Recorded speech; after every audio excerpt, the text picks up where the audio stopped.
by our own definition of terrorism. And I can say this as a former counterterrorist officer, we are the terrorists. We are the bad guys. Hey guys, Adam is here. So what just happened? There are moments in history that stop you cold. Moments where the fog of war lifts just long enough for someone standing at the very center of the machine to step forward, look into a camera, and tell you exactly what is happening. Not as a pundit, not as a politician, but as someone who spent nearly 2 decades inside the most classified rooms in the United States government. My name's Josephine Guilbeau. I'm a former intelligence officer. I spent 17 years in the U.S. Army. I've held assignments as an intelligence officer at the DIA, the ODNI, NSA, and DHS. And of course, as an intelligence officer in the Army. I've held a top secret clearance with a polygraph, just to give you an idea of my access and experience when it comes to these assignments. This is one of those moments. And if you care about where this country is headed, about what our military is being ordered to do, and about who is actually calling the shots right now, you need to pay attention.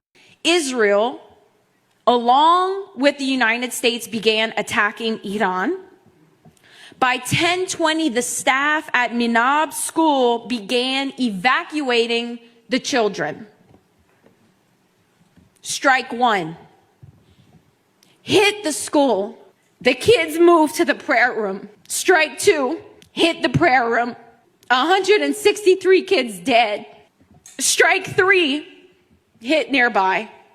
Multiple sources, including intelligence reports, regional sources, and U.S. officials are required to confirm a target for the U.S. Navy and military operations to ensure accuracy and reduce errors. This is how it works. This is how it worked that day. I want to introduce you to a woman named Josephine Guilbeau. For 17 years, she served in the United States Army, but her service wasn't on the front lines in the way you might imagine. She operated in the shadows. She held assignments at the Defense Intelligence Agency, the Office of the Director of National Intelligence, the National Security Agency, and the Department of Homeland Security. She was an intelligence officer. She held a top-secret clearance with a polygraph. NBC News reports USS Sprunitz, a guided missile destroyer, shot the Tomahawk. Commander Leigh R. Tate, Executive Officer Jeffrey E. York, commanded USS Sprunitz, who shot a Tomahawk and killed 165 little girls. After this was done, the same destroyer conducted a replenishment at sea with USNS Henry Kaiser back ready to fire. In the world of intelligence, that is the gold standard. That means she had access. She saw the raw intelligence. She understood how the system actually works, not how they tell you it works on television. One of her primary duties throughout her career was counterterrorism. She was a counterterrorism officer in the U.S. Army. So when she speaks from a place of deep institutional knowledge. She knows the definitions. She knows the protocols. She knows what constitutes a war crime. And she knows when the United States government is committing one. Now, before I play what she said, you need to understand the context. Right now, the United States military is actively engaged in operations against Iran. This is not a hypothetical. Ships are in the water. Marine expeditionary units are deployed. The 82nd Airborne Division has been moved. And according to Guilbeau, what is happening right now is not being framed honestly to the American people. There is no clearly defined objective. There is no congressional authorization. There is only a geopolitical chess game being played by a few men in power while the men and women in uniform are being positioned like pieces on a board. She begins by laying out something that most Americans have never heard explained so clearly. She gives the official definition of terrorism as it is used by the United States government, and then she applies that definition to American military actions. What she says next is not opinion. It is not speculation. It is a former counterterrorism officer applying the textbook definition of terrorism to the actions of her own country. She points to a specific incident that you likely never heard about: the bombing of an elementary school. Not a military installation, not a weapons depot, an elementary school, and not just any elementary school. A school in the city of Minab, a school that was unmistakably a school, covered in colorful murals, children's paintings, flowers, bright colors. From satellite imagery, it was obvious. From the onboard cameras of the Tomahawk missile that was fired, it was obvious. There was no mistaking what that building was, and yet the United States hit it. Not once. Multiple strikes. The first strike hit the school. Children were being evacuated. They were moved to the prayer room. That was where the second strike hit. 165 little girls. That is the number that came out of that attack. 165 children dead. Guilbeau walks through the reality of how military targeting works. Multiple sources are required to confirm a target: intelligence reports, regional sources, U.S. officials. There is a system designed to prevent exactly what happened that day. And yet, that system failed. Or perhaps more accurately, that system was bypassed. Because when you have real-time targeting imagery, when you have satellite feeds showing you exactly what you are about to hit, there is no excuse for bombing an elementary school. She names the vessel, the USS Bulkley, a guided missile destroyer, the commander who gave the order, the executive officer who oversaw the operation. She names them because she believes the American people have a right to know who is responsible for the deaths of 165 children. And she points out that after that attack, there was no pause, no investigation, no review. The same destroyer went back to sea. It conducted replenishment operations. It reloaded its weapons. It was back in the fight within days, as if nothing had happened. No one was called before Congress. No one had to answer to the American people. The silence was deafening. The lies and the excuses filled the void. And that silence, that refusal to even acknowledge what had been done, is part of the pattern she is calling out. This is where her speech takes a turn that is deeply uncomfortable for anyone who has ever believed in American exceptionalism.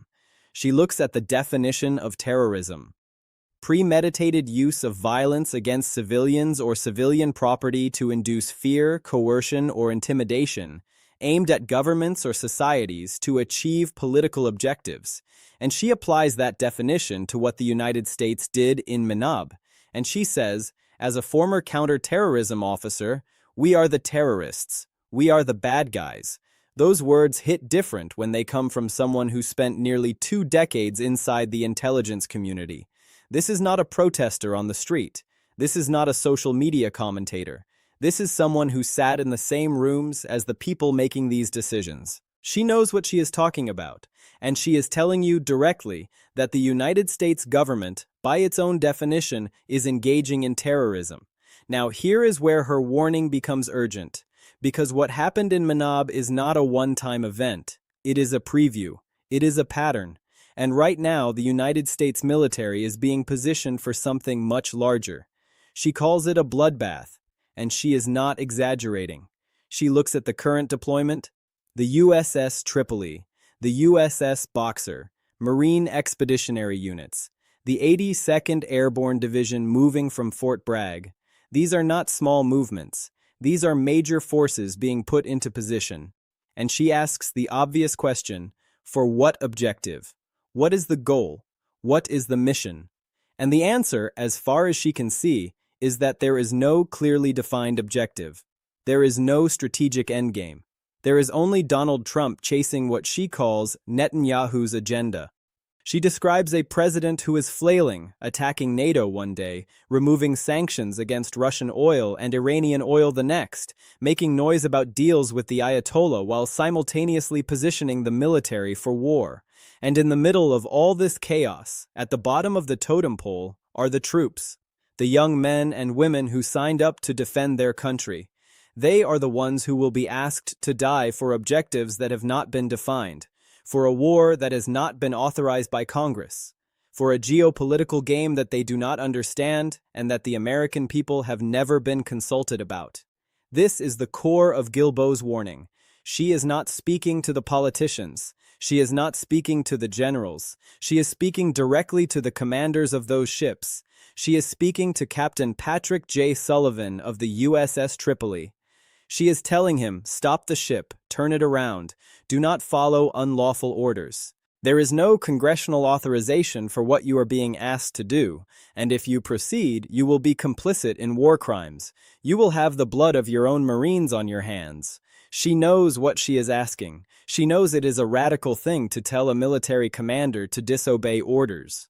But she also knows that the Nuremberg principles exist for a reason, that following unlawful orders has never been a defense, and that if you are being ordered to participate in something that you know is wrong, your duty is to refuse.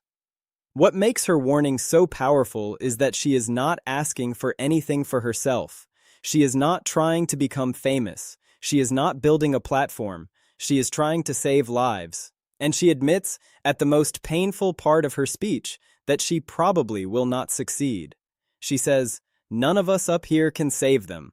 No matter what we say, no matter if we cry, no matter if we yell, we will not save them. But I am going to try." That is the voice of someone who has seen the machinery of war from the inside, who knows how it operates, who knows that once the gears start turning, it is very difficult to stop them, and who is standing in front of that machinery anyway, hoping that maybe, just maybe, someone on the inside will hear her and will have the courage to say no. She addresses the commanders of those ships directly. She calls them by name. She tells them that they are about to be complicit in the death of their own brothers and sisters, that the blood of the Marines they command will be on their hands if they do not turn back now. She tells them it is not too late, that there is still time to refuse, still time to demand congressional authorization, still time to insist on a clearly defined objective before putting American lives at risk. This is not the first time in American history that someone has stood up and warned that the country is being led into a war without justification. But it is rare that the warning comes from someone with her credentials, someone who has held the clearances, who has seen the intelligence, who knows exactly how the targeting process works and knows when it has been violated. She is not making vague accusations. She is pointing to specific incidents, specific ships, specific commanders, specific numbers, 165 children. That is not an abstraction. Those are names. Those are families. Those are futures that were erased by a missile fired from a United States Navy destroyer. And when she says that we are the terrorists, she is not being hyperbolic. She is applying the definition that she was trained to use, the definition that she used throughout her career as a counterterrorism officer. Think about what that means. For 17 years, she hunted terrorists. She identified them. She tracked them. She helped build cases against them based on the definition of terrorism that the United States government uses. And now she is looking at her own government's actions and saying that by that same definition, the United States qualifies. That is not a small thing. That is not a casual accusation. That is someone who has dedicated her life to national security telling you that the people in charge have become the very thing they claimed to be fighting. And now, those same people are positioning American troops for what she calls a bloodbath. She is looking at the current deployment and seeing the same patterns she saw before, the same lack of oversight, the same rush to action without congressional authorization, the same disregard for the protocols that are supposed to prevent exactly the kind of atrocity that happened in Minab. She is trying to get ahead of it. She is trying to stop it before it happens again. She is speaking directly to the commanders who still have a choice, who can still turn their ships around, who can still refuse to follow orders that have not been authorized by Congress, who can still demand that the American people be told the truth about what they are being asked to do. And she is speaking to the American people, to you. Because ultimately, the military is supposed to answer to the civilian government, and the civilian government is supposed to answer to the people. But that only works if the people are paying attention, if the people are willing to hear hard truths, if the people are willing to ask questions that those in power do not want to answer. This is why her speech matters. This is why you need to watch it, because what she is saying is not being said on cable news. It is not being discussed in the halls of Congress. It is being said by a former intelligence officer who has nothing left to lose and who is trying to warn the country before it is too late. She knows that most people will not listen. She knows that the machinery of war is already in motion. She knows that the ships are already in the water. But she is standing there anyway. She is calling out the names. She is telling the commanders to stop. She is telling them that it is not too late, that they can still turn around, that they can still refuse to be complicit. And in the background of all of this is the larger political reality, a president who is flailing, who is attacking NATO, who is removing sanctions against Russian oil and Iranian oil, who is making noise about deals while simultaneously positioning the military for conflict, who seems to be chasing an agenda that is not his own, and who is asking young Americans to die for objectives that have never been clearly stated. Guilbeau calls it bloodlust, and she is right to use that term, because when you bomb an elementary school filled with children and then you reload your weapons and go back to sea without ever answering for it, that is not strategy. That is not defense. That is something else entirely. Something that looks very much like the definition of terrorism that she recited at the beginning of her speech. She is asking you to see it, to recognize it, to understand that the same government that claims to be fighting terrorism is, by its own definition, engaging in it, and that the young men and women in uniform are the ones who will pay the price for that hypocrisy. Her message to the commanders is simple. Stop. Turn around. Do not follow unlawful orders. Her message to the troops is even simpler. You are being sent to die for no clear reason. And her message to the American people is that you have a responsibility to know what is being done in your name. This is not about politics. This is not about left or right. This is about whether the United States of America is going to continue to follow its own laws, whether it is going to continue to adhere to the principles that it claims to stand for, whether it is going to require congressional authorization before sending young Americans to die in another war with no clearly defined objective. Josephine Guilbeau stood up and said what needed to be said. She used her credentials. She used her experience. She used the definition of terrorism that she was trained to use, and she applied it to her own government. And then she looked at the commanders of those ships and she told them to turn around, to refuse, to stop while there was still time. That is the kind of courage that we rarely see, the kind of courage that comes from someone who has seen the inside of the machine and knows exactly how it works, who knows that the people in charge are not infallible, who knows that the systems that are supposed to prevent atrocities failed once before and are about to fail again, and who is standing up anyway, hoping that this time someone will listen. You need to watch her entire speech. You need to hear it from her. Because what she is saying is not going to be repeated on the evening news. It is not going to be amplified by the people who benefit from the machinery of war. It is going to be suppressed. It is going to be ignored. It is going to be dismissed as the ranting of someone who does not know what she is talking about, even though she knows more than almost anyone. But you have heard it now. You know the definition of terrorism.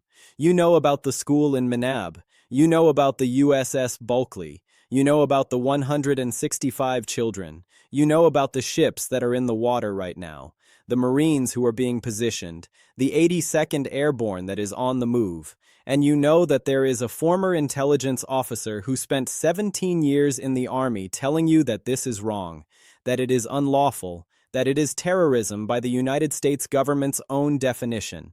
She is asking you to pay attention.